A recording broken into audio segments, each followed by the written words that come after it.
जी नमस्कार साथियों, good morning प्यारे दोस्तों। जय हिंद, वंदे मातरम, राधे राधे। कल जो हमने टॉपिक कंप्लीट किया वो था समास, और समास वाला टॉपिक कंप्लीट के बाद में उसी से जुड़ा हुआ दूसरा टॉपिक है हमारा कारक। कौन सा टॉपिक है? कारक। यहाँ से बनेंगे हमारे कुछ बेहतरीन प्रश्न, और वो होंगे ये वाले। आज थोड़ा बैकग्राउंड चेंज करके करे काम। चलो देख लेते हैं बैकग्राउंड चेंज करके, अगर मजा आ जाए आपको, क्योंकि भाई मजे के लिए तो लोग काम करते हैं। ये लो,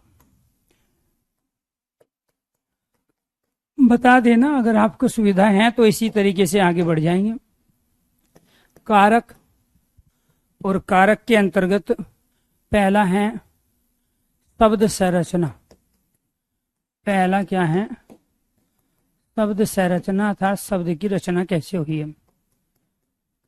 कर क्रिया है, नवुल प्रत्यय है। तो इसमें क्या है? ये नवुल प्रत्यय है, नवुल। तो इसके अंतर्गत ये क्या है? ये इसके अंतर्गत क्रिया है, जिसको धातु भी कहते हैं। यहाँ लिख देते हैं क्रिया या धातु। और ये क्या है? ये प्रत्यय हैं। इसको क्या कहते हैं? शब्दांश भी कहते हैं। ये पूछेगा कारक में कौन सी क्रिया का प्रयोग हुआ है, तो आप कहोगे कर क्रिया का प्रयोग हुआ है। दूसरा जो शब्द बनेगा दोस्तों, वो शब्द बनेगा आपका, दूसरा प्रश्न बनेगा आपका ये शब्द संरचना, कारक का शाब्दिक अर्थ। दूसरा क्या बनेगा? शाब्दिक अर्थ। इसका शाब्दिक अर्थ क्या है? इसका शाब्दिक अर्थ क्या है? तो शाब्दिक अर्थ क्या है इसका? कारक का करने वाला। कारक का अर्थ क्या होता है? करने वाला। इसके बाद फिर यहाँ पे परिभाषा, डेफिनेशन, ठीक है। जिसका क्रिया से सीधा संबंध हो उसे कारक कहते हैं। जिसका क्रिया से सीधा संबंध हो वो क्या कहलाता है? वो कारक कहलाता है। दूसरी परिभाषा, वाक्य में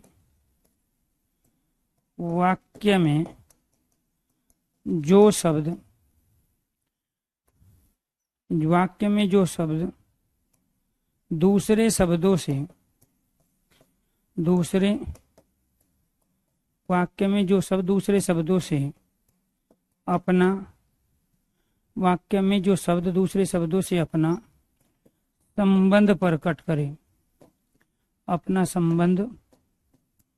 प्रकट करे, उसे क्या कहते हैं? कारक कहते हैं। क्लियर? तो तीन प्रश्न हो गए आपके। एक तो हो गया शब्द की संरचना, इसमें कर क्रिया है, नवुल प्रत्यय है, शाब्दिक अर्थ होता है कारक का करने वाला। परिभाषा, जिसका क्रिया से सीधा संबंध हो। वाक्य में जो शब्द दूसरे शब्दों से अपना संबंध प्रकट करते हैं उन्हें कारक कहते हैं। उन्हें क्या कहते हैं? कारक कहते हैं। उम्मीद करता हूं कि आपको ये तीनों प्रश्न अच्छी तरीके से समझ में आ गए हैं। चलो जी, इसके बाद में यहाँ पे आएगा फिर फोर्थ स्टेटमेंट। ठीक है जी, क्या है? कारक की फोर्थ स्टेटमेंट है कारक के भेद। कारक के भेद होते हैं 8। इसके बाद 5वां, ठीक है, विभक्ति। कारक विभक्ति। कारक की विभक्ति होती है 7। फिर 5वां, संबंध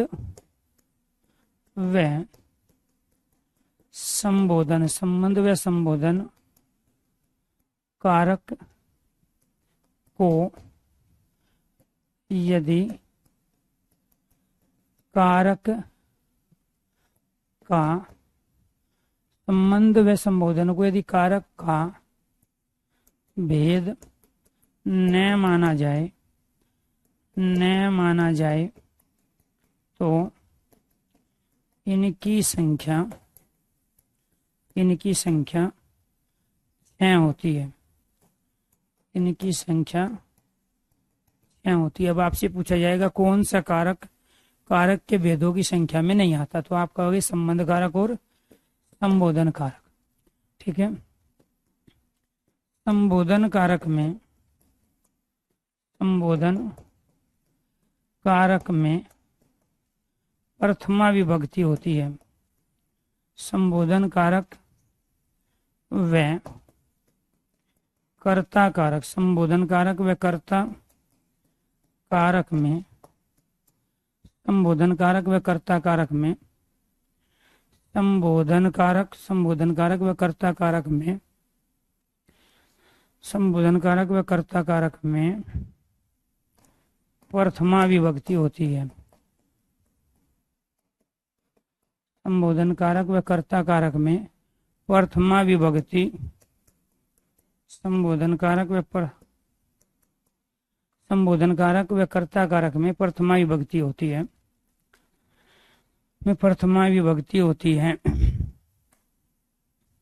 कारक में प्रथमा विभक्ति होती है। अतः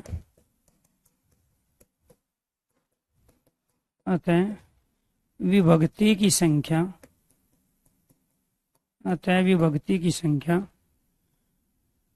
7 होती है। अतः विभक्ति की संख्या 7 होती है। 8वां स्टेटमेंट क्या है? कारक चिन्ह का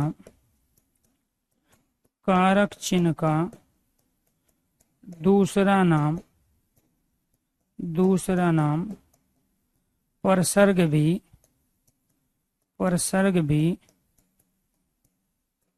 होता है। कारक चिन्ह का दूसरा नाम परसर्ग भी होता है। क्लियर? तो यहाँ पे आपको देखो ध्यान से, ये जो स्टेटमेंट है इसी के आधार पे ये वन लाइनर क्वेश्चन हमारे बनते हैं। क्या क्या बनेंगे? कारक है, शब्द संरचना, इसमें कर क्रिया है, नौल प्रत्यय है। ठीक है, तो इसको हम क्या कहते हैं? क्रिया कहते हैं हिंदी में, और धातु कहते हैं संस्कृत में। ठीक है, धातु क्या है यहाँ पे? ये क्रिया पूछे तो आप कहोगे कर क्रिया, प्रत्यय पूछे तो आप कहोगे नौल प्रत्यय। ये प्रत्यय क्या होते हैं? किसी भी शब्द के अंत में जो शब्दांश लगते हैं उनको हम क्या कहते हैं? प्रत्यय। ठीक है, थैंक यू। इसके बाद है शाब्दिक अर्थ, अर्थात कारक का जो शाब्दिक अर्थ है वो क्या होता है? कारक कहते हैं करने वाले को। तो दे देगा 4 ऑप्शन आपको, उसमें एक ही होगा।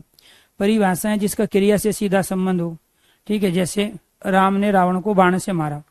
अब राम ने रावण को बाण से मारा, इसमें बहुत सारी चीजें हैं। अब इसमें क्रिया का संबंध बताना है डायरेक्ट किससे है? राम ने रावण को बाण से मारा, तो इसमें मारा क्रिया है। तो जो ये मारा क्रिया है इसका सीधा संबंध बाण से है। ये कहोगे बाण सबसे क्रिया के नजदीक है, निकट है। और नजदीक होने का मतलब ये नहीं कि यहाँ इसके पास लिखा है, क्योंकि क्रिया जो मारने की हुई है उसमें बाण ने बड़ी भूमिका निभाई है। तो क्रिया का जो सीधा संबंध है वो पहले बाण से है, उसके बाद रावण से है, और फिर राम से है। तो इसीलिए इसमें कारक के होने की जो सबसे बड़ी योग्यता है वो किसमें है? तो कारक के होने की सबसे बड़ी योग्यता है इसके अंदर यहाँ बाण में। तो इसलिए क्रिया का सीधा संबंध बाण से है। और बाण में यहाँ कौन सा कारक है? करण कारक है। कौन सा कारक है? करण कारक है। और इसमें रावण में कौन सा कारक है? कर्म कारक है। और राम में कौन सा कारक है? कर्ता कारक है। तो यहाँ कारक तो 3 थे सेंटेंस में, क्योंकि क्रिया से निकट संबंध रहने के कारण, क्रिया से सीधा संबंध रहने के कारण ये पूरा का पूरा सेंटेंस करण कारक का हुआ। ये पूरा का पूरा सेंटेंस क्या हो गया? करण कारक का हुआ। तो ये डेफिनेशन समझे, जिसका क्रिया से सीधा संबंध हो वो कारक कहलाएगा। वाक्य में जो शब्द दूसरे शब्दों से अपना संबंध प्रकट करते हैं, बाण क्रिया के साथ अपना जो संबंध प्रकट कर रहा है, इसी वजह से वहां बाण, रावण और राम ये कर्ता, राम कर्ता है, रावण कर्म है और बाण करण है, इसी वजह से वो कारक कहलाए। नेक्स्ट देखो, ठीक है, कारक के भेद 8 होते हैं। तो वे 8 भेद कौन कौन से हैं? वो 8 भेद ये हैं। अब इस पे आ जाओ जी। अब आप लोगों को चाहिए नए नए चुखार। कोई कह रहा है ब्लैक से कर दो सर जी, लो जी ब्लैक से कर देंगे, ये ले लो।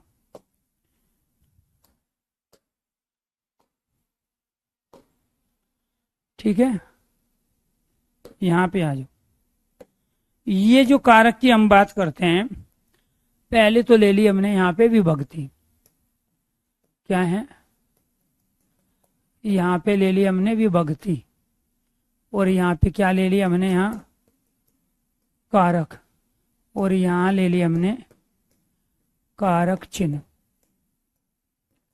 और इन कारक चिन्ह को ही हम क्या कहते हैं, परसर्ग कहते हैं। विभक्ति, कारक, कारक चिन्ह और परसर्ग। क्लियर।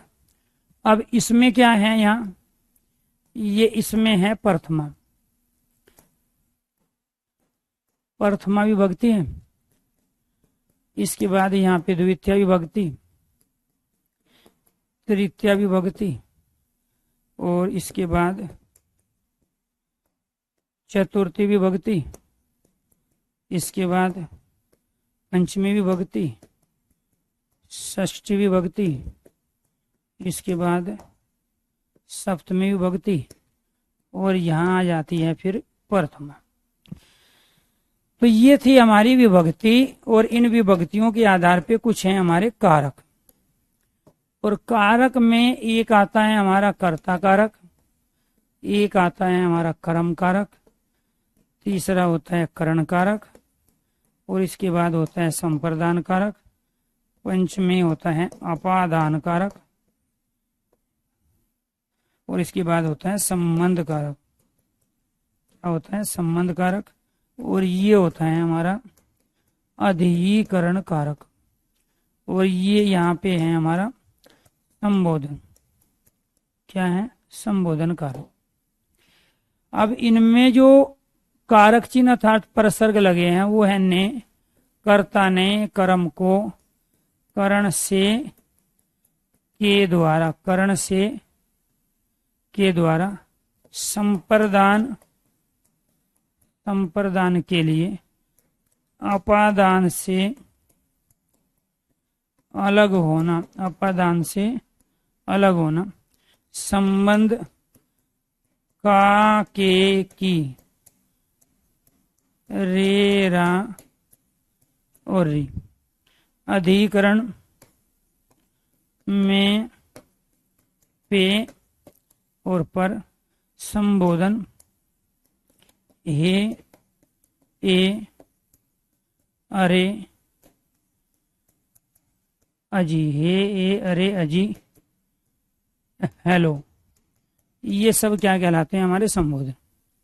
तो दोस्तों आपको ये ध्यान रखना है, कर्ता में जो कारक चिन्ह है वो ने होता है, कर्म का को होता है, करण का से के द्वारा, संप्रदान के लिए, अपदान से अलग, संबंध का के की, अधिकरण में पेपर, संबोधन हे ए अरे।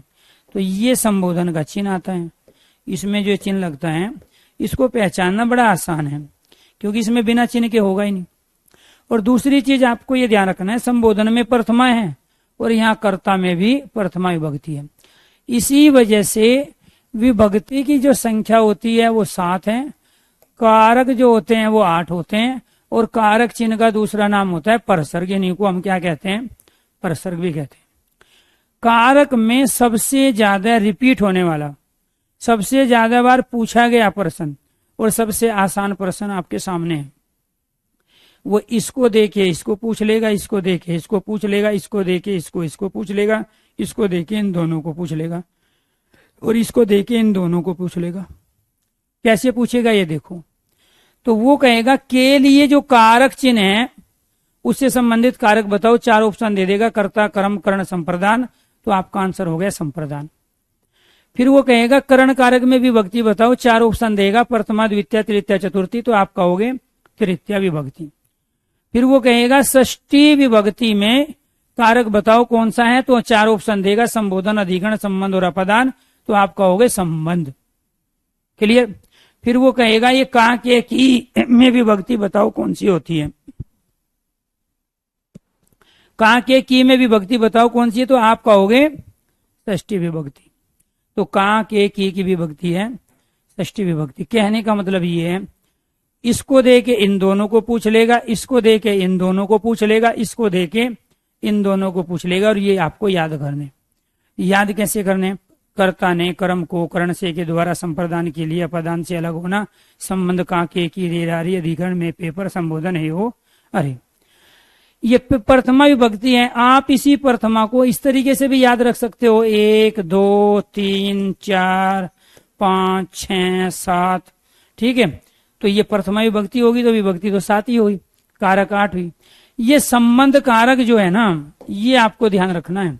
ये वाला जो संबंध कारक है और ये वाला जो आपका कारक है संबोधन, अगर इसको हम कारक नहीं मानते, क्योंकि संस्कृत में कारक नहीं माने जाते, तो इन दोनों को अगर निकाल दे तो कारक की संख्या बची 6। कितनी बची? 6 बची, ठीक है। तो वहां उसके ऊपर डिपेंड करता है कि वो ऑप्शन में 6 और 8 दोनों देता है, तो राइट आंसर जब तक 8 है 8 रहेगा, और जब 8 नहीं है तो उस कंडीशन में कारक की संख्या 6 रहेगी। तो ये आपको ध्यान रखना है, ठीक है। तो ये आपको ध्यान रखना है। तो जब यहां कारक की संख्याओं को पूछ रहे हैं, कारक की संख्या बताइए कितनी है, कारक के भेद बताइए कितने हैं, कारक के भेद। और जब कारक के भेद कहा और उसने ऑप्शन दे दिया कारक के भेद, और उसने एक ऑप्शन दिया है 4, दूसरा ऑप्शन 6, तीसरा ऑप्शन 8 और चौथा कोई नहीं, जब तक ऑप्शन में 8 है राइट आंसर 8। अब ऑप्शन में 8 है ही नहीं, अब उसने ऑप्शन में रख दिया 5, ऑप्शन में क्या रख दिया 5, तो आप ये नहीं कहोगे कि कोई नहीं, क्योंकि आपने तो रट्टा मारा है 8 का। तो इसीलिए यहां पे राइट आंसर क्या है? 6 है, क्योंकि संबंध और संबोधन को ये कहां से लिए गए? संस्कृत के, सारा का सारा व्याकरण हिंदी में संस्कृत का प्रयोग करते हैं, तो इसी वजह से उसके दिए गए ऑप्शंस के आधार पर डिपेंड है। जब 6 और 8 दोनों ऑप्शन में नहीं होंगे तब आप कहोगे कोई नहीं। क्लियर? तो यहाँ पे जो चीज हम बता रहे थे कि कारक के भेद 8 है, लेकिन 8 ऑप्शन में नहीं है, तो कारक के भेद 6 भी है। क्यों? क्योंकि संबंध और संबोधन को कारक नहीं माना जाता है, क्योंकि संबोधन का काम कर्ता कर देता है, संबंध का काम करण कर देता है, तो अलग से उनको कारक को मानने की आवश्यकता नहीं है। विभक्ति की संख्या 7 क्यों हुई? विभक्ति की संख्या 7 इसलिए हुई कि हम जिसको बुलाते हैं, जिसको पुकारते हैं, जिस पर चिल्लाते हैं, जिसकी स्तुति करते हैं, जिसका भजन करते हैं, प्यारे दोस्तों, उसको हम संबोधन कहते हैं। अरे इधर आओ, ओ बाहर जाओ, तो ये क्या था? कर्ता के द्वारा संबोधन किया गया। तो कह अरे आप कोई बुला रहे हैं, तो संबोधन कह रहे हैं जिसको बुलाया जाता हो, जिसको पुकारा जाता हो, जिस पर चिल्लाया जाता हो, जिसकी स्तुति भजन कीर्तन की जाती हो, जिससे प्रार्थना की जाती है, वो संबोधन है। और वो बिना कर्ता के हो नहीं सकता। तो जब कर्ता के बिना संबोधन नहीं होगा, संबोधन में भी कर्ता में विभक्ति प्रथमा है, इसलिए संबोधन की भी विभक्ति प्रथमा हो गई, और विभक्तियों की संख्या बच गई आपकी 7। क्या बच गई? विभक्तियों की संख्या 7। क्यों? क्योंकि एक तो कर्ता और एक संबोधन, दोनों की विभक्ति एक ही है। कारक जब 8 थे तो विभक्ति 7 क्यों हुई? क्योंकि कर्ता और संबोधन की विभक्ति 1 हो गई। यहाँ पे कारक विभक्ति कितनी है? 7 है। संबंध व संबोधन कारक को यदि कारक का भेद न माना जाए तो इनकी संख्या 6 होती है। संबोधन कारक व कर्ता कारक में प्रथमा विभक्ति होती है, अतः विभक्ति की संख्या 7 बच गई। जब 2 कारकों की विभक्ति 1 हुई तो विभक्ति की संख्या 1 कम। कारक चिन्ह का दूसरा नाम क्या है? परसर्ग है। और कारक चिन्ह किसे कह रहे हैं? कारक चिन्ह कह रहे हैं हम इनको, ने, को, से के द्वारा। जो आप इज, हैज, वाज का प्रयोग करते हो ना, उसके स्थान पे हम ये प्रयोग करते हैं। तो इंग्लिश में जो काम टेंस का है, हिंदी में वही काम कारक करते हैं। तो इंग्लिश में आप जो टेंस पढ़ते हो उसके स्थान पे यहाँ हम क्या पढ़ाते हैं? आपको कारक पढ़ाते हैं। जो आप इज, हैज, वाज का प्रयोग कर रहे हो उसके स्थान पे हम ने, को, से के द्वारा, के लिए, से अलग होना, का, के, की, में, पे, पर का प्रयोग करते हैं। आप में के लिए प्रयोग करते हो इनका, ठीक है, ये आपको ध्यान रखना है। ओप का प्रयोग करते हो आप का के लिए। तो ये जो इन है, ओप है, ठीक है, तो ओन है, तो इन्हीं के स्थान पे तो हम ये का, के, की, में, पे, पर का प्रयोग कर रहे हैं। तो ये आपके ये हिज, हैज, वाज, इन, ओप, और हमारे यहाँ ये कारक चिन्ह अर्थात प्रसर्ग। एक उपसर्ग होता है जो किसी शब्द के आगे शब्दांश के रूप में लगता है, वो उपसर्ग होता है। यहाँ हम परसर्ग की बात कर रहे हैं, जो कारक चिन्ह का ही दूसरा नाम होता है। अगर इतनी चीजें समझ में आ गई, क्योंकि देखो जी, ये यहां से हमने शुरू किए बेसिक से बेसिक चीज, इसको कहते हैं जीरो से हीरो, ठीक है। और यहाँ पे आपको 8 क्वेश्चन कराए गए, प्रश्न कराए गए 8 स्टेटमेंट के आधार पे, फिर आपको ये वाले प्रश्न बताए गए और वो तमाम कंडीशन। अगर यहाँ तक समझ में आ गया है, ठीक है, तो एक बार सारे स्टूडेंट ओके कीजिए, यस कीजिए। चलो आगे बढ़े। Very good. यहां तक अगर सबको क्लियर हुआ तो एक बार सारे स्टूडेंट ओके कीजिए, यस कीजिए।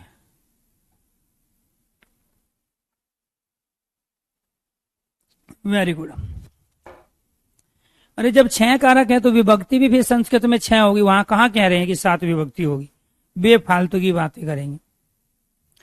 चलो, आप में से कई बालक ऐसे हैं जो है ना कालिदास के रूप में पैदा हो गए हैं धरती पे।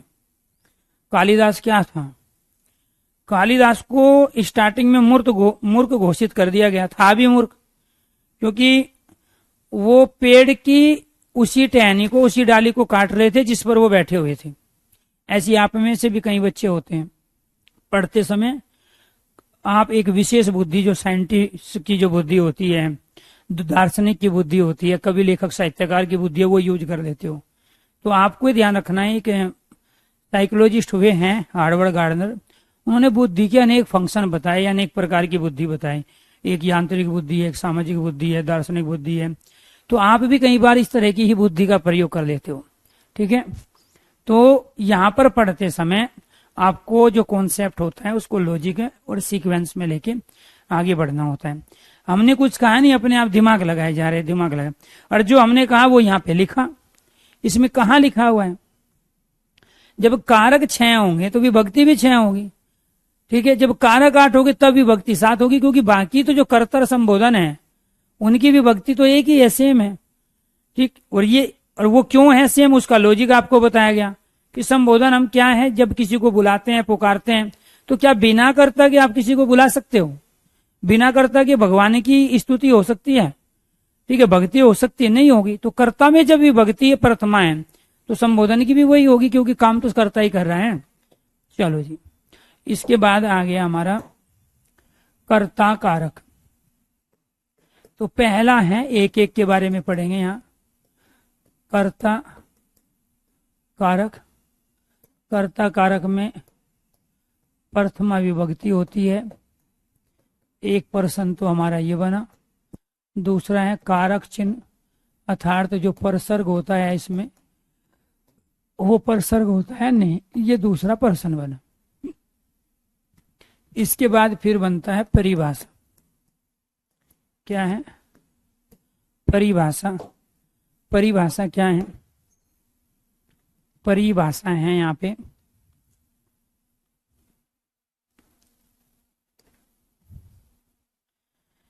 किसी कार्य को, किसी कार्य को, किसी कार्य को करने के लिए, किसी कार्य को करने के लिए, किसी कार्य को करने के लिए जो स्वतंत्र हो, किसी कार्य को करने के लिए जो स्वतंत्र हो उसे कर्ता कहते हैं, उसे कर्ता कहते हैं। किसी कार्य को करने के लिए जो स्वतंत्र हो उसे कर्ता कहते हैं। जैसे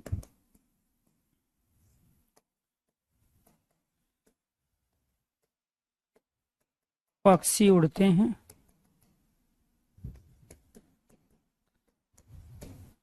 राम पढ़ता है,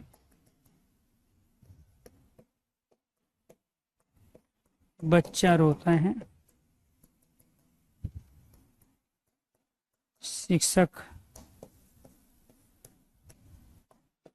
पढ़ा रहा है, छात्र पढ़ रहे हैं।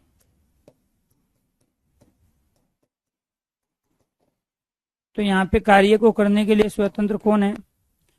पक्षी, राम, बच्चा, शिक्षक, छात्र। क्लियर? जी जी जी, चलो जी, ठीक। तो यहां पर आपको ध्यान रखना है, पक्षी उड़ते हैं तो उड़ने का प्रभाव पक्षी पे गया, पढ़ने का राम पे गया, रोने का बच्चे पे गया, पढ़ने का शिक्षक पे, यहाँ छात्र पे। तो क्रिया का प्रभाव भी कर्ता पे पड़ रहा है और साथ के साथ कार्य को करने के लिए यहाँ कर्ता क्या स्वतंत्र है। तो कई बार दो या दो से ज्यादा कर्ता एक क्रिया को एक साथ करते हैं या एक से ज्यादा क्रियाओं को करते हैं, तो उसमें जो स्वतंत्र होगा उसको हम कर्ता मानेंगे। मान के चलो आप अपने घर से 1 लाख रुपया लेके निकले, आपके किसी दो साथी को पता था, ठीक है। तो आपको ये ध्यान रखना है प्यारे दोस्तों, जब आपके साथी को पता है कि 1 लाख रुपया लेके आज घर से निकला है, अब उनको मस्ती सूझ गई, उन्होंने अपना वेश धारण किया और उनमें से एक आ गया जो है दूसरे के सामने आके उसकी गर्दन दबा ली, ठीक है, और गर्दन दबा के बोल रहे हैं कि इससे पैसे निकलवा। अब उसने अपना पीछा छुड़ाने के लिए आपके कमर में चाकू लगा दिया, ठीक है, और आप चाकू के डर की वजह से 1 लाख रुपया सो देने लगे। तो यहाँ एक आदमी तो वो था जो आपकी गर्दन दबोचे हुए कि पैसा दे पैसा दे, और आप क्या कर रहे हो, उससे पीछा छुड़ाने के लिए आप पैसे वाले के चाकू लगा रहे कि जी जो है पैसा दे, आप उसको कह रहे हो। एक कह रहा पैसा लो, एक कह रहा पैसा दो, 3 कर्ता एक कार्य में इन्वॉल्व हो गए। कितने कर्ता? 3 कर्ता। यहाँ पे जो स्वतंत्र था कार्य को करने के लिए वो मैन मुख्य भूमिका में होगा। तो इसीलिए आपको ध्यान रखना है, क्योंकि यहाँ मजबूर था जो गर्दन दबी हुई थी, अगर वो पैसा नहीं निकलवाएगा, गर्दन ज्यादा दबा देगा तो सांस रुक जाएगा उसका। तो इसीलिए आपको ध्यान रखना है, इन 3 कर्ताओं में से जो गर्दन दबाने वाला था वो यहाँ पे स्वतंत्र कर्ता कहलाएगा, क्योंकि जो चाकू लगा रहा था वो तो मजबूर है क्योंकि उसकी गर्दन दबी हुई है।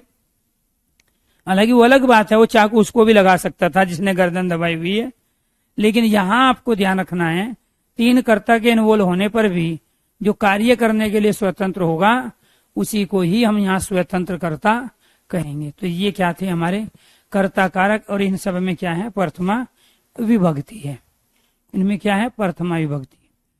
अब आ जाते हैं दूसरे पे। दूसरा क्या है हमारा यहाँ? कर्म कारक है। दूसरा क्या है? कर्म कारक है। कर्म कारक में एक तो होता है विभक्ति, इसके अंतर्गत विभक्ति क्या है? द्वितीय विभक्ति है, और प्रसर्ग जो है को प्रसर्ग का प्रयोग करते हैं कर्ता ने कर्म को। इसमें क्या है? को प्रसर्ग का प्रयोग किया है। कर्म कारक है, विभक्ति द्वितीय है, प्रसर्ग है क्या है? को है। तो ये आपको ध्यान रखना है। कर्ता जिस कार्य को सबसे पहले, कर्ता जिस कार्य को सबसे पहले करता है वह कर्म कहलाता है। कर्ता जिस कार्य को सबसे पहले करता है वह कर्म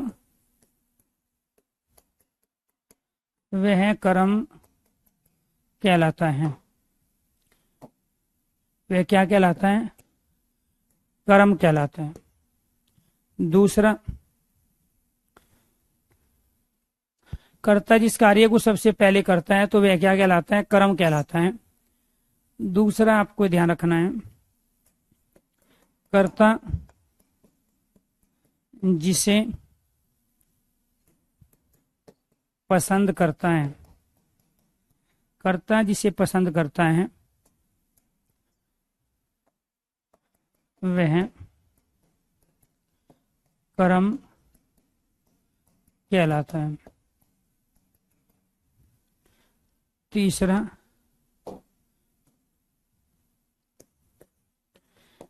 कर्ता के लिए जो इष्ट कर्ता के लिए जो इष्ट अभीष्ट इच्छित हो, कर्ता के लिए जो इष्ट अभीष्ट इच्छित हो वह कर्म कहलाता है। वह कर्ता के लिए जो इष्ट अभीष्ट इच्छित हो वह कर्म कहलाता है। जो इष्ट अभीष्ट इच्छित हो वह कर्म कहलाता है। इसके बाद जहां वाक्य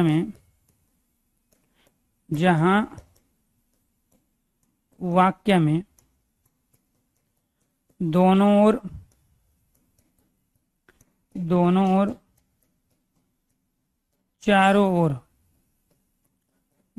ओर चारों ओर आ जाए वो भी कर्म कारक है। पांचवी कंडीशन, जिस वाक्य में समीप, निकट, आसपास शब्दों का प्रयोग हो वो भी क्या कहलाता है? कर्म कारक। कैसे? एग्जाम्पल के माध्यम से समझिए। राम ने रावण को मारा।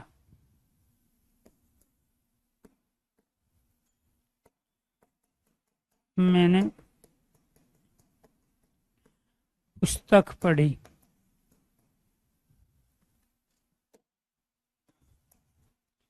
तीसरा, राम गांव में, या मोहन ले लो, मोहन गांव में जाता हुआ पुल तोड़ता है।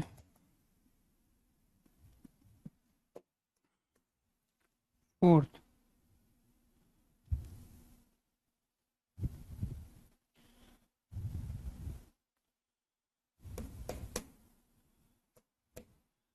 नारद जी केले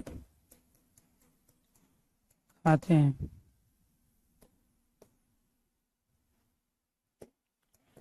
मोर सांपों को खाता है।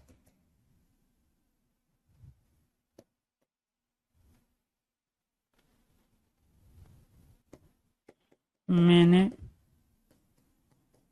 आज खीर खाई।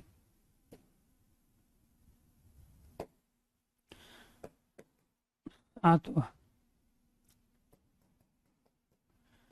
गांव के चारों ओर खेत है।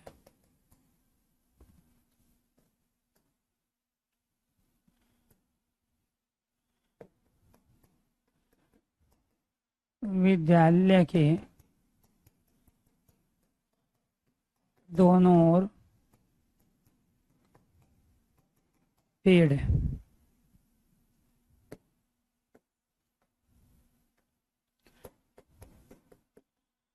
गांव के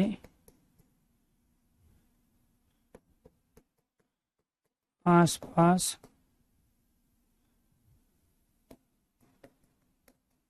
मंदिर है।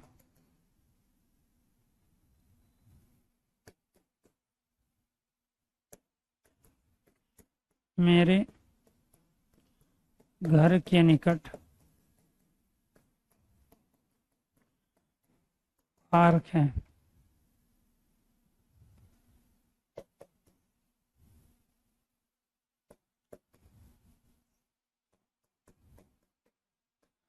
गांव के निकट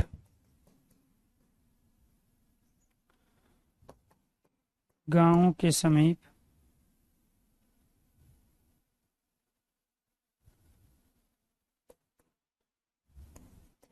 नदी बहती है।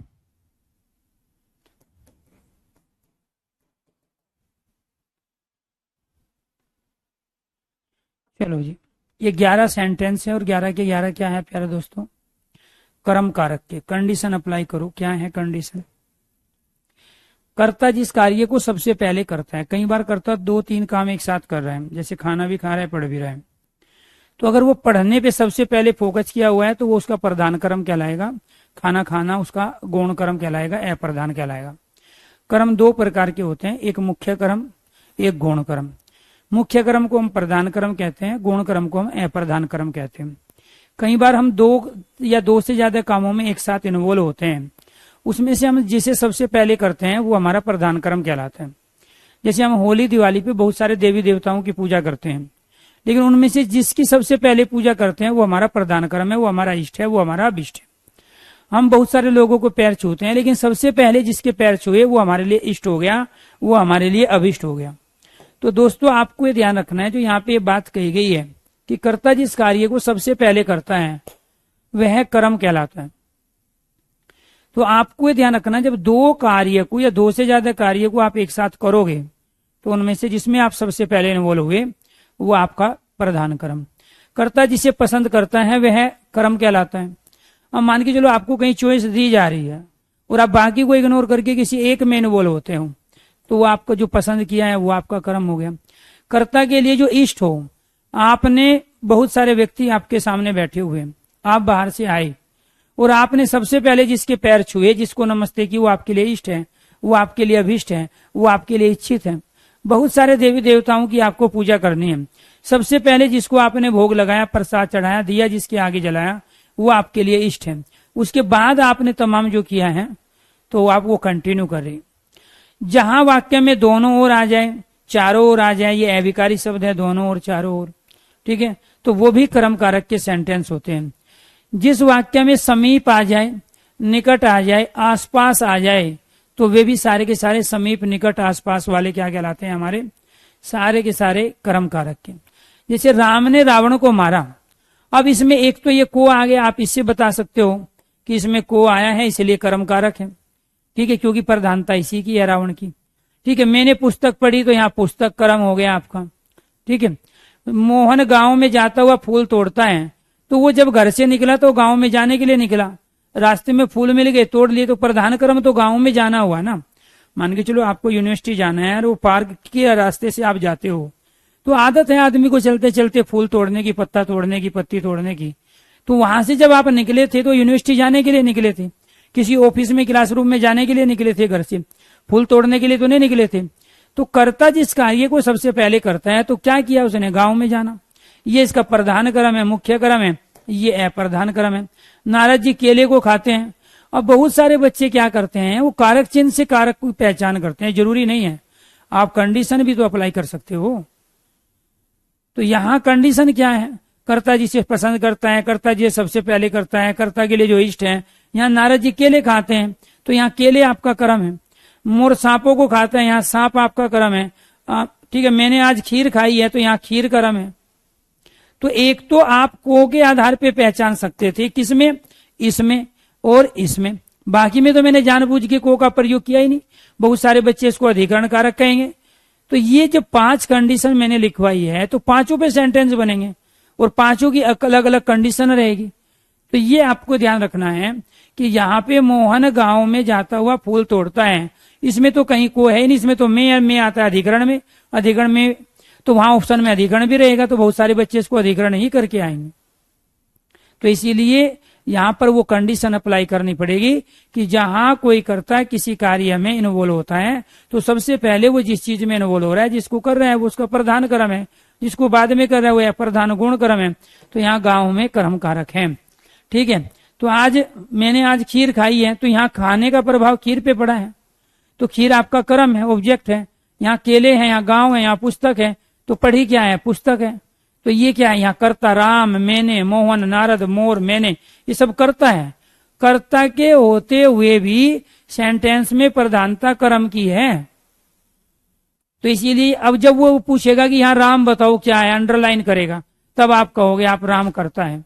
और जब कहेगा राम ने रावण को मारा, ये बताइए किस कारक से संबंधित है। ऑप्शन में कर्ता भी होगा और ऑप्शन में कर्म भी होगा। आप कहोगे ना कि मारने का क्रिया से निकट संबंध तो रावण से है। कारक की डेफिनेशन क्या है? जिसका क्रिया से सीधा संबंध हो। तो क्रिया से सीधा संबंध तो रावण का है, रावण मारा गया है ना। क्रिया का सीधा संबंध पुस्तक से है, क्रिया का सीधा संबंध गांव में जाने से है, ठीक है। क्रिया का सीधा संबंध केले से है, क्रिया का सीधा संबंध सांप से है, क्रिया का सीधा संबंध खीर से है। तो जिसका क्रिया से सीधा संबंध हो वो कारक कहलाता है। यही तो कारक की डेफिनेशन आपने लिखी। सेंटेंस में दिए गए शब्दों का सेंटेंस में दिए गए दूसरे शब्दों से जो अपने संबंध को प्रकट कर पाता है वो कारक है। तो यहां इसमें कर्ता कारक, एक ही सेंटेंस में सारे कारक हो सकते हैं, 8 के 8 कारक एक ही सेंटेंस में। लेकिन आपको ये ध्यान रखना है, वहां जिसका क्रिया से सीधा संबंध होगा वो मुख्य कारक कहलाएगा, बाकी सारे गौण कारक कहलाएंगे। क्योंकि एक प्रश्न ये भी पूछा जाता है कि दशरथ के पुत्र राम ने रावण को बाण से मारा। अब इसमें कारक के होने की सबसे बड़ी योग्यता बताइए किसमें, सबसे कम योग्यता किसमें? तो दशरथ का तो रावण के मारने में कोई रोल ही नहीं था, लेकिन फिर भी पूछा ना दशरथ के पुत्र राम ने रावण को मारा। तो दशरथ में सबसे कम योग्यता है कारक के होने की, और सबसे ज्यादा किसमें? बाण में, क्योंकि बाण वहां उसकी वजह से वो मारा गया। तो इसलिए एक ही सेंटेंस में सारे कारक हो सकते हैं। वो क्रिया से निकट संबंध जिसका है वो मुख्य प्रधान, और जो कम संबंध रखता है क्रिया से या दूर का संबंध रखता है तो उसमें कम योग्यता होगी कारक के होने की। अब यहां आ जाओ, गांव के चारों ओर खेत हैं, तो ये चारों ओर जो है, जहां जिस सेंटेंस में चारों ओर, दोनों ओर, जहां जिस सेंटेंस में यहां आसपास आ जाए, निकट आ जाए, समीप आ जाए, दुनिया के सारे एग्जाम्पल कर्म कारक के होंगे। ये दुनिया के सारे एग्जाम्पल क्या है? कर्म कारक के। तो ये जो समीप है, निकट है, आसपास है, दोनों और चारों, ये अविकारी शब्द है, अव्यय है। और जब इन अव्ययों का प्रयोग हम किसी सेंटेंस में करते हैं तो कर्म कारक के सेंटेंस होते हैं। ये भी एक कंडीशन है, और वो कंडीशन क्या है आपकी? ये वाली है, जहां वाक्य में दोनों ओर आ जाए, चारों ओर आ जाए, कर्म कारक है। जहां वाक्य में समीप, निकट, आसपास शब्दों का प्रयोग हो, कर्म कारक है। क्लियर? ये आपको ध्यान रखना है। चलो जी, तो ये थे आपके कर्म कारक से संबंधित। इसके बाद आ गया तीसरा कारक। तीसरा कारक क्या है हमारा? करण कारक है। इस करण कारक को कराएंगे कल वाली क्लास में। अब लेंगे आपके कमेंट। दे दनादन कुछ जो है बच्चे लगे पड़े। एक को तो चाहिए पीएनजी, उत्कर्ष को। मैंने आज तक अपने किसी भी बैच में ना तो पीएनजी दी है, ना आगे कभी दूंगा, ठीक है। क्योंकि मैं यहाँ जो पढ़ाता हूँ सिलेक्शन लेने के लिए पढ़ाता हूँ, और मैं ये चाहता हूँ कि जितनी मेहनत मैं करता हूँ बच्चों के लिए उतनी मेहनत वो भी करे। बनी बनाई खीर खाना चाहोगे तो भीड़ का हिस्सा बनोगे, और कॉन्सेप्ट को ढंग से क्लियर करके अपने हैंडराइटिंग नोट्स बना लोगे, ठीक है, तो जिंदगी भर काम आएंगे। और आप उनका 5 से 7 घंटे में रिवीजन कर जाओगे पूरे हिंदी का। लेकिन जब तक आप दूसरे की चीजों को, जो आपको पीएनजी चाहिए थी, वो किताबें तो मार्केट में भरी पड़ी हुई है, तो फिर आप उससे सीख लो। जो किताबें हैं, जिसको पीएनजी चाहिए वो मार्केट से किताब उठाए 10-15 और पढ़ना शुरू कर दे। यहां पढ़ने में और किताब से पढ़ने में अंतर क्या है? यहाँ टीचर बोल रहा है, यहाँ टीचर बता रहा है 11-11 एग्जाम्पल देके। वहां तो पूरा ही कारक 11 एग्जाम्पल में कंप्लीट कर गए। यहाँ एक ही कारक को समझाने के लिए 11 एग्जाम्पल दिए गए, 5 कंडीशन, और ये कंडीशन किसी किताब में नहीं है। जहां वाक्य में दोनों और चारों ओर हो, कर्म कारक होगा। जहां वाक्य में समीप, निकट, आसपास शब्दों का प्रयोग हो, कर्म कारक होगा। ये किसी में है ही नहीं। किताबें तो केवल ये कहती है कि ऐसा होता है, लेकिन टीचर यहाँ ये भी बता रहा है ऐसा कब होता है, ऐसा कब नहीं होता है। बताया था ना अभी थोड़ी देर पहले, ठीक है। कारक के जो है संख्या 8 भी होती है, ये बताया था ना। कारक की संख्या 8 है, विभक्ति 7 है। 7 क्यों है? कारक की संख्या 6 भी होती है। 6 क्यों है? 8 क्यों है? कारक का दूसरा नाम परसर्ग है। ये कौन सी किताब में लिखा है? कारक चिन्ह का दूसरा नाम परसर्ग है। समस्या पता है क्या है? ये जब औकात आदमी की नहीं होती है ना, उसकी योग्यता नहीं होती है, क्षमता नहीं होती, और उसको अगर वो चीज दे दे तो उसकी वैल्यू कभी नहीं करेगा। आपके साथ भी यही है।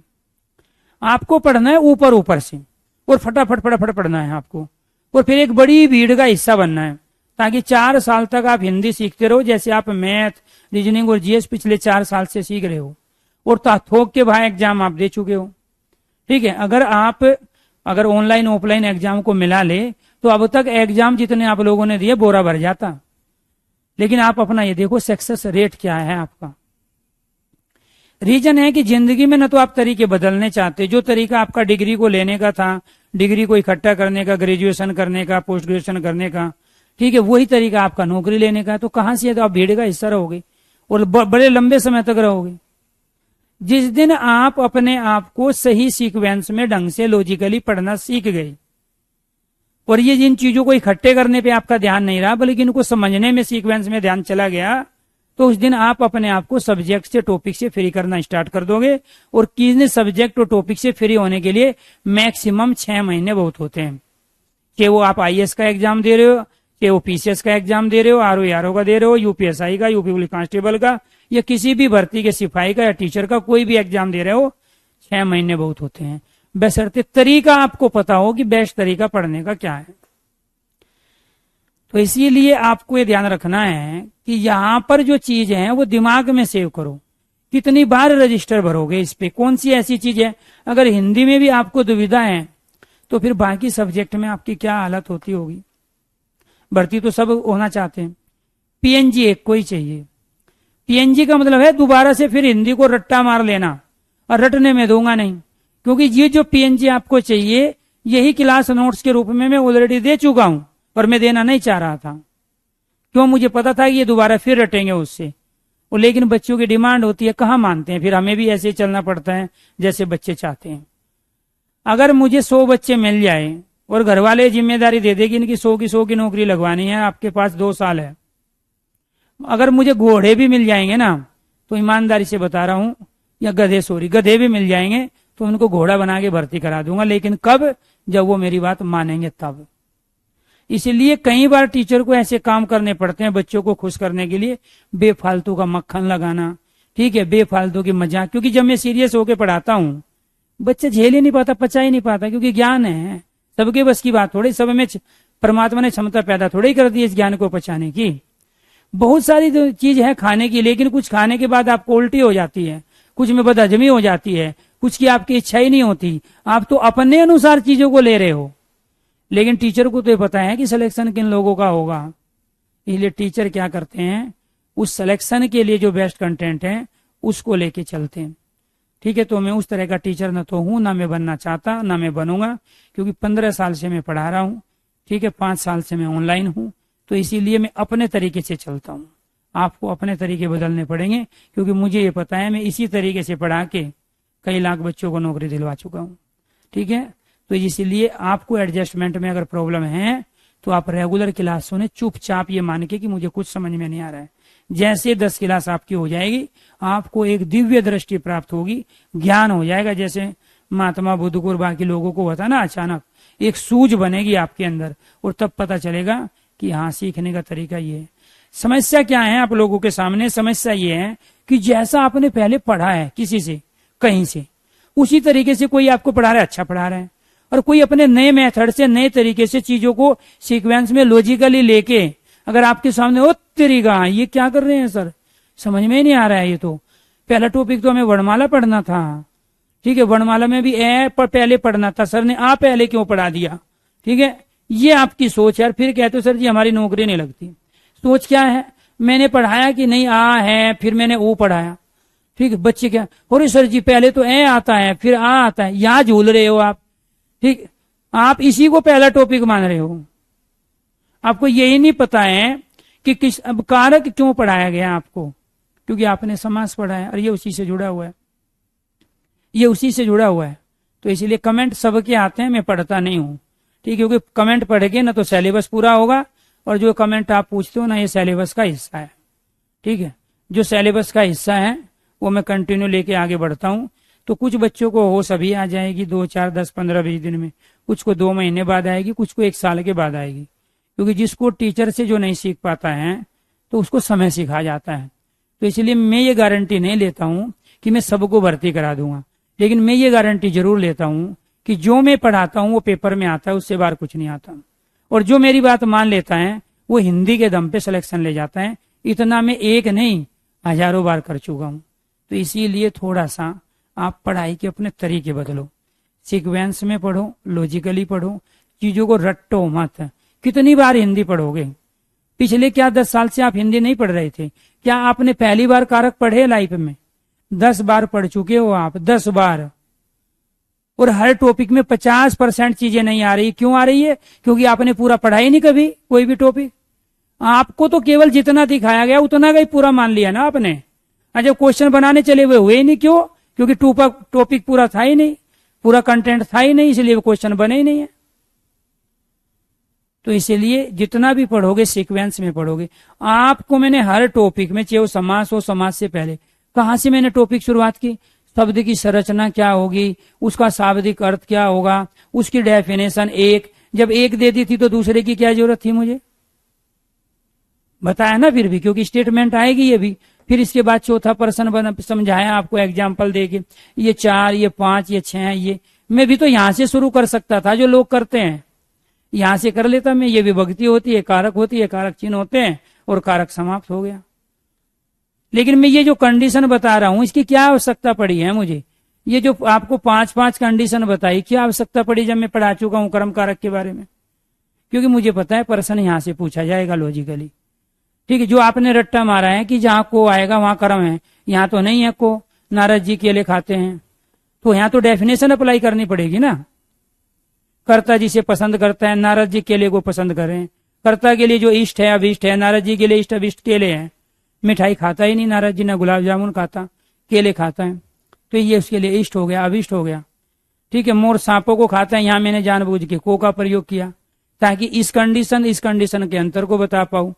तो कहने का मतलब ये हुआ कि सीक्वेंस और लॉजिकली चीजों को जब तक लेके आगे नहीं बढ़ोगे और डायरेक्ट आप ब्रेन के उस फोल्डर में सेव नहीं करोगे जो परमात्मा ने आपको एक हिंदी का फोल्डर दिया है, तब तक रजिस्टर भरने से, पीडीएफ इकट्ठा करने से और इन पीएनजी को लेने से कोई फायदा होने वाला नहीं है। आपके घर पे ऐसी तमाम चीजें रखी हुई है जिसका आप मुश्किल से साल भर में 1 या 2 बार ही यूज करते हो, और इतनी ही किताबें रखी। कौन सी ऐसी किताब है आपके पास जो आपने पूरी पढ़ ली हो? जिस दिन मैं पीएनजी दे दूंगा उस दिन उसकी वैल्यू खत्म, कोई नहीं पढ़ेगा उसको। बस चाहिए लेना है दूसरे से, लेकिन अपना दिमाग लगा के उस पर सोचना, नए कॉन्सेप्ट को तैयार करके अपनी हैंडराइटिंग में लिखना। जिस दिन सीख गए उस दिन भर्ती हो जाओगे। सभी दोस्तों को नमस्कार, धन्यवाद।